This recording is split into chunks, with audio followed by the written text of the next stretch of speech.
Bonjour à tous, j'espère que vous allez bien. On se retrouve donc pour cette vidéo de Hello Web concernant les sliders et au final aujourd'hui, est-ce utile d'avoir un slider sur sa page d'accueil ou dans son site web en général et on verra quelle alternative on pourrait trouver. Alors moi déjà, je vous avoue que tous mes sites web, la plupart de mes sites web ont toujours le slider en page d'accueil et je me suis aperçu qu'en ce moment, ce n'était plus trop la mode, même si le slider reste encore largement utilisé. Mais de plus en plus, en fait, soit on fait un mixte, slider plus illustration ou icône des activités qu'on propose, des prestations qu'on propose, soit carrément on niaque le slider et on laisse uniquement les icônes, etc. Alors, déjà, on va essayer de répondre. C'est pourquoi autant de sites internet aujourd'hui utilisent leur slider en page d'accueil. Alors, généralement, c'est par esthétique euh, qu'on met des sliders, c'est vrai, en place. Notamment, maintenant, aujourd'hui, on fait des sliders en plein écran. euh, donc, c'est quand même très sympa. Et c'est aussi le côté pratique parce que ça permet de mettre en avant nos produits, nos promotions, enfin voilà, ce qu'on fait. En recherchant un petit peu cet intérêt pour le slider, s'il faut continuer à l'avoir aujourd'hui et dans les prochaines années, j'ai trouvé une stat euh, qui dit que en fait seulement 1% des visiteurs en fait de notre site cliquent sur le slider. C'est un truc de fou quoi. Donc je vous mets le lien en description de là où j'ai trouvé la statistique. Vous pouvez aller jeter un coup d'œil. Donc ça veut dire en fait, ça ne sert pratiquement à grand chose si ce n'est à habiller son site internet. Alors, plutôt que vous dire voilà pourquoi l'utiliser, je me suis dit, eh ben, je vais vous dire pourquoi ne plus l'utiliser. Pourquoi ne plus utiliser un slider? Et je pense qu'à l'avenir, dans mes sites internet, je vais y réfléchir également. Alors déjà, bon, si personne ne le regarde, ou s'il y a juste 1% qui clique dessus sur les informations que ça intéresse, bon, bah, ça sert peut-être à rien de le mettre. Un autre truc, c'est que le chargement du site augmente avec un slider, d'accord, sur notre page, parce que le slider est un petit peu plus lourd à charger. On peut dire également que ça force le visiteur, une fois que le slider est là, à scroller le site, c'est-à-dire à descendre. Bon, bon, ça, pourquoi pas, effectivement, ça peut être un argument.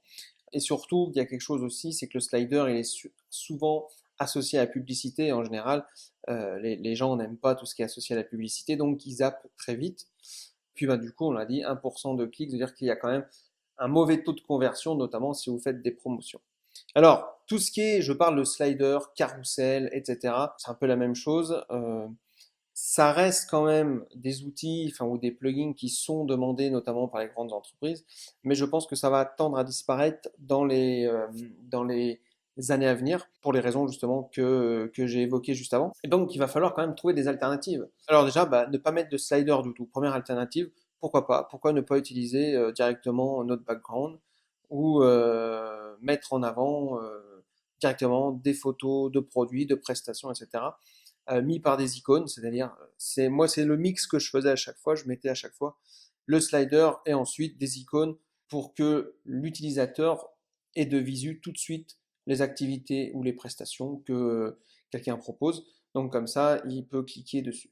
Donc ça, c'est la première alternative. Évidemment, dans cette alternative-là, pardon, vous mettez des illustrations. Ça peut être des icônes, ça peut être des images, ça peut être voilà, du texte. Mais l'idée, c'est que en fait, le visiteur trouve rapidement ce qu'il est venu chercher, sans pour autant avoir à descendre, à faire l'ascenseur, à scroller, etc. La deuxième alternative qu'on peut trouver, ça va toujours pareil, c'est des alternatives, mais qu'on peut mixer. Après, ça dépend vraiment de l'activité de chacun. Ça va être de faire un bouton call to action. On peut éventuellement mettre une image avec un call to action alors le call to action, je rappelle, hein, c'est le bouton qui va forcer la personne, le visiteur, à faire une action. Par exemple, en savoir plus, contactez-nous, commandez le produit, etc. Donc c'est un bouton, voilà, et vous cliquez dessus. Donc ça peut être une bonne alternative au slider, notamment si vous avez, on va dire, des promotions, mais qui durent pas très longtemps. Hop, en profitez maintenant, je clique dessus. Ok, voilà, ça. Donc il faut vraiment le positionner tout en haut de votre page d'accueil, qu'il soit visible. Il faut vraiment que ce soit dédié à une présentation de produit ou à une présentation de service. Ok, il faut que ce soit dédié à ça. Et quelque chose qui va découler du call to action, c'est la troisième alternative, ça peut être un formulaire d'inscription. Le formulaire d'inscription, donc ça, vous allez surtout le retrouver si vous êtes des hôtels, si vous êtes des commerçants, des restaurants, on peut voir ça aussi quand on réserve un vol, etc.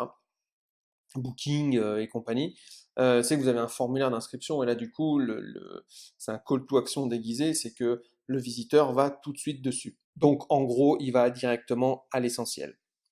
Donc ça peut être une autre alternative au slider en premier. Et je dirais la quatrième alternative, ça peut être une vidéo.